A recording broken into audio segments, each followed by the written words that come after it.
Today I googled what is the most dangerous place on earth. Today's destination is the infamous Snake Island. Snake Island በዓለማችን አደገኛ ስፍራ ግን ለምን ነው እየተጠበቀ ያለው? ብራዚል ይህች ደሴት ለምን አትጠቀምባትም? ለምን የእባቦች ግዛት እንድትሆን ፈቀደች?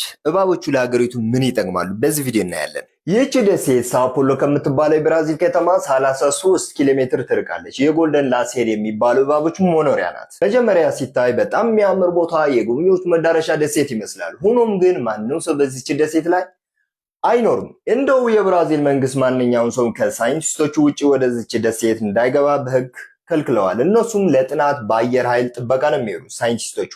በጣም አስፈሪ ደሴት ነው። ኤልሃዳ ኩዌማዳ ግራንዴ ወይም ስኔክ አይስላንድ ይሏታል። 43 ሄክታር ስፋት አላት። በዚች ስፋት ወደ 4000 የሚጠጉ ጎልደን ላንስሄድ እባቦችን ይገኛሉ። ይህም ደሴቲቱ ምን ያህል በእባቦች እንደተጨናነቀች ያሳያል። በዚህ በአንድ እባብ በአንድ ጊዜ የሚረጭ መርዝ አንድ ጎልማሳ ሰው በጥቂት ሰዓታት ውስጥ የመግደል አቅም አለው። እነዚህ እባቦች መዋኘት ስለማይችሉ ከደሴቲቱ መውጣትም አይችሉም። ከዛ ውጭ በሌላ ዓለምም የሉም። እዛ ብቻ የመገኘታቸው ታሪክ ወደ ኋላ ይወስደናል። የበረዶ ዘመን መጨረሻ ላይ በረዶው ሲቀልጥ እና የባህር ደረጃ ከፍ ሲል ከፍተኛ ተራሮቹ ደሴት ሲሆኑ ደሴቲቱ ከብራዚል ዋና መሬት ተለየች። በአዲስቷ ደሴት ላይ የቀሩት እባቦች በሀገሪቱ ላይ ካሉ ቤተሰቦቻቸው በተለየ መልኩ በዝግመተ ለውጥ አደጉ። ከብራዚል የቀሩት የጎልደን ላንስሄድ ዝርያ አጥቢ እንስሳት ሲመገቡ፣ በዚህች ደሴት ላይ ግን አጥቢ እንስሳት ስለሌለ እባቦቹ ወፎችን ለማደን ወደ ዛፎች መውጣት ጀመሩ።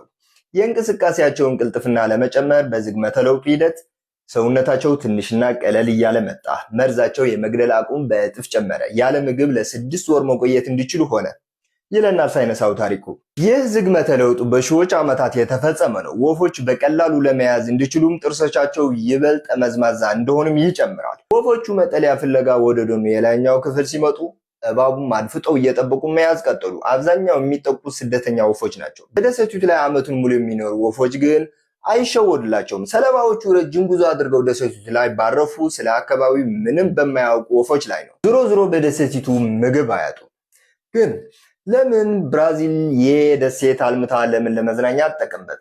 ብዙ ገንዘብ ያስገኝላታል። እነሱ ምን ይጠቅሟታል ያላችሁ እንደሆነ ጎልደን ላንስሄድ እባብ በዓለም ላይ ካሉ እጅግ ገዳይ እባቦች አንዱ ቢሆኑም የብዙ ሰዎች ሕይወት የመታደግ አቅም አለው። ተመራማሪዎች እንደሚሉት የጎልደን ላንስሄድ መርዝ ለልብ እና ለደም ዝውውር በሽታዎች፣ ለካንሰር መድኃኒት ለመስራት ትልቅ እገዛ ያደርጋል ይላሉ። ከሱ በተጨማሪ እዛ ቦታ ዶክመንታሪ መስራት ለሚፈልጉ ትላልቅ ሚዲያዎች ከፍተኛ ገንዘብ ነው የሚታስከፍለው። ዳስ ዋይ ነው በሀገሪቱ ባህር ኃይል ከፍተኛ ጥበቃ የሚደረግለት።